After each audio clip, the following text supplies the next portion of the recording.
Hello friends, today we are going to continue our study on the chapter The Fundamental Unit of Life, that is the cell. In our previous lecture we studied about how the cell was discovered, about nucleus, about unicellular multicellular organisms and different type of cells in humans. In this lecture we will study about cell theory given by the scientists named Sladen and Swan. They formulated an overview of the cell, but they failed to give the reason how new cells were formed. So, for this, cell theory was later modified by Rudolf Virchow in the year 1855. Okay, and what he proposed, we will see it later. Now, Sladen and Swan, they were two scientists. They independently researched about plant and animal cells, and they concluded that, and as their cell theory states, that all living organisms are made up of cells or cells products. They found that they experiment on many living organisms, and they found that the living organisms, many, and now it is proved that all living organisms are made up of cell or product of cells. Why product of cells? Because there are some proteins, there are many proteins in animal body or plant body and fibers that are product of cell. So cell or cell product. Now they also found that cell wall is a unique feature of plant cell and cell wall is absent in animal cell. Okay. In our coming lectures we will study about cell wall. For now you can only remember that cell wall is the outer covering of plant cell.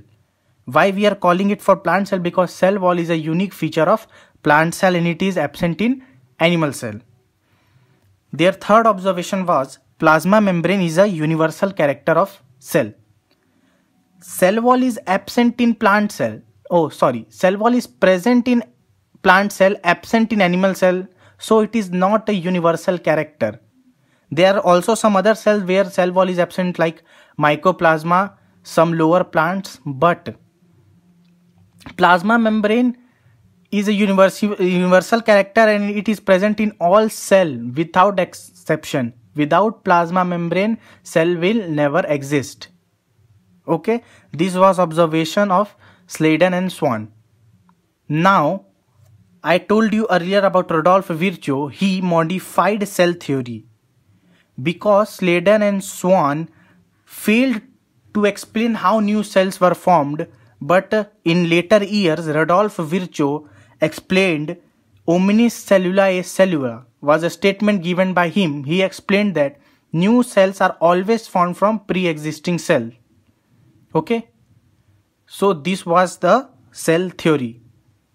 We will once recall it.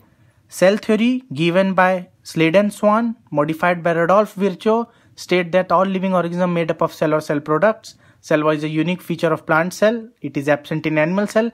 Plasma membrane is unique character of cell, universal character of cell. Omnis cellula est cellula given by Rudolf Virchow, which means new cells are formed from pre-existing cells. Now, further, the shape and size of cell. This is not in cell theory. This is a new one. The shape and size of cells are related to specific function they perform.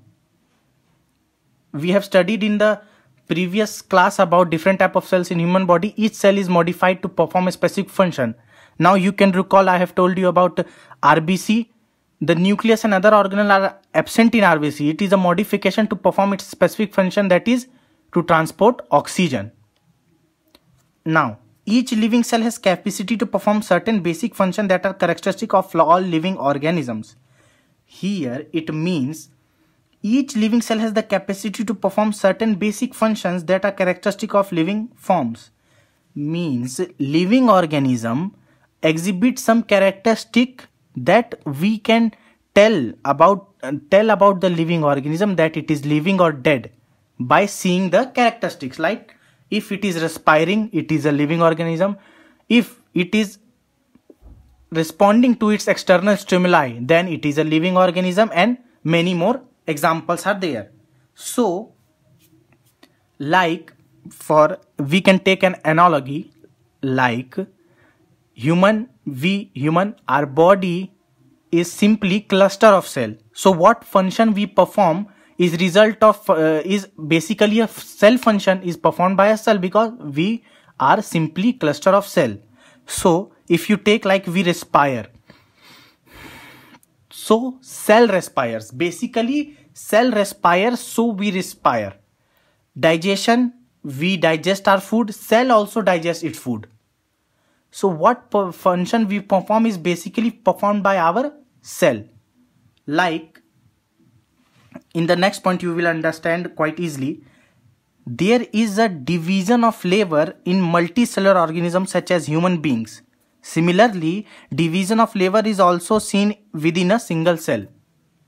Division of labor meaning कि we are dividing task and giving it to a certain group. Like for respiration, there is a different system in our body, that is respiratory system. And for circulation, there is circulatory pathway. And for nervous system, there is nervous pathway or nervous system.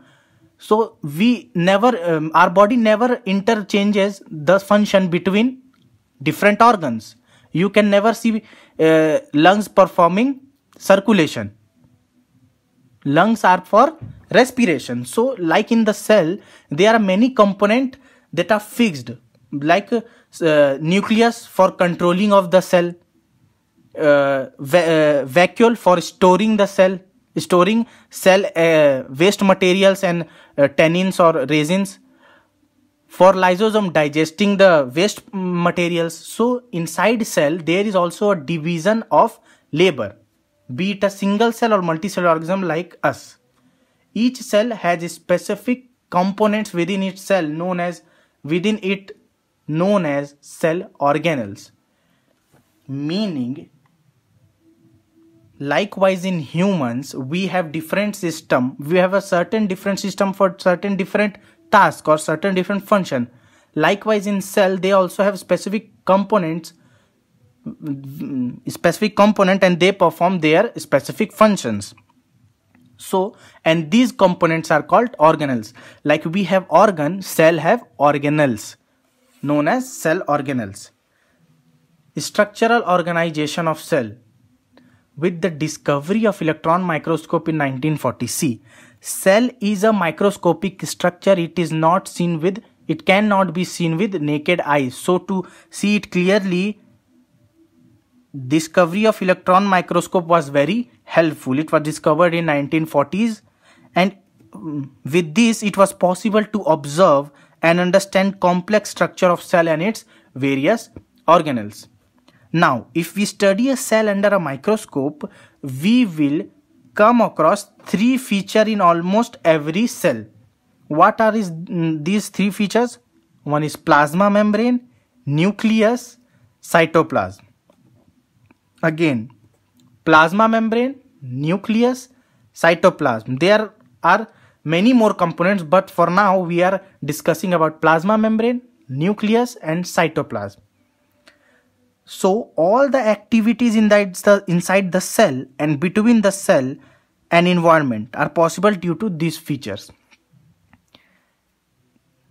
For example, plasma membrane. Plasma membrane makes a boundary between cell and the outer environment. So all the activities inside the cell and between cell environment are